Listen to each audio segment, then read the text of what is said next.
রাজধানীতে প্যাডেল এবং ব্যাটারি চালিত দুই ধরনের রিকশা চলাচল করে। সাধারণ রিকশার চেয়ে ব্যাটারি চালিত রিকশার বেশি গতির কারণে ঝুঁকিপূর্ণ হিসাবে পরিচিত এই বাহন ঠেকাতে বিভিন্ন সময়ে উদ্যোগ নেওয়া হয়েছে। বাহনটি বন্ধে আদালতের নির্দেশ সত্ত্বেও আন্দোলনের মুখে তা বাস্তবায়ন সম্ভব হয়নি। এর ফলে ট্রাফিক ব্যবস্থাপনায় ব্যাটারি চালিত রিকশা একটি বড় সমস্যা হয়ে দাঁড়িয়েছে।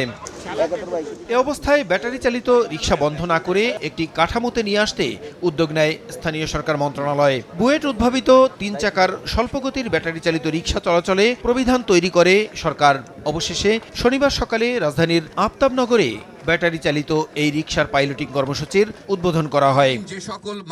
অনুষ্ঠানে সিটি কর্পোরেশন ও স্থানীয় সরকার বিভাগের কর্মকর্তারা জানান, নিরাপদ চলাচলে রেজিস্ট্রেশন ও চালকদের প্রশিক্ষণ ছাড়া ঢাকার রাস্তায় ব্যাটারি চালিত রিকশা চলতে দেওয়া হবে না। ডিএমপি যতগুলো সংখ্যা নির্ধারণ করে দিবেন, তার বাহিরের কোনো রিকশা কখনোই এটা দেওয়া হবে না। চালক ভাইয়েরা প্রশিক্ষণ পাচ্ছেন, তাদেরকে আমাদের এই নেটওয়ার্কে অন্তর্ভুক্ত করা, তাদেরকে ডাটাবেসে অন্তর্ভুক্ত করে এই কাজগুলো আমাদের চলছে।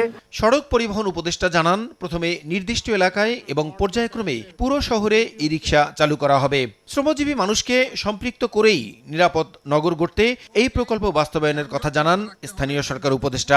রিকশার পেছনে একটা পরিবার আছে, একটা জীবিকা আছে, এটা আমরা চাইলেই কিন্তু এটা উঠে দিতে পারি না। ট্রেডিশনাল রিকশাটাকে প্রযুক্তি ব্যবহার করে একটা শৃঙ্খলা আনা আর চেষ্টা করা হবে। শ্রমজীবী মানুষ, বিশেষ করে যারা রিকশা চালক, তাদের কিভাবে উন্নত প্রশিক্ষণ দিয়ে পরিবহন বা চলাচল ব্যবস্থাকে নিরাপদ করা যায়। বুয়েটের নকশা করা ব্যাটারি চালিত নতুন এই রিকশা রাস্তায় চলাচলে এ পর্যন্ত প্রায় 24,000 রিকশা চালককে প্রশিক্ষণ দেওয়া হয়েছে।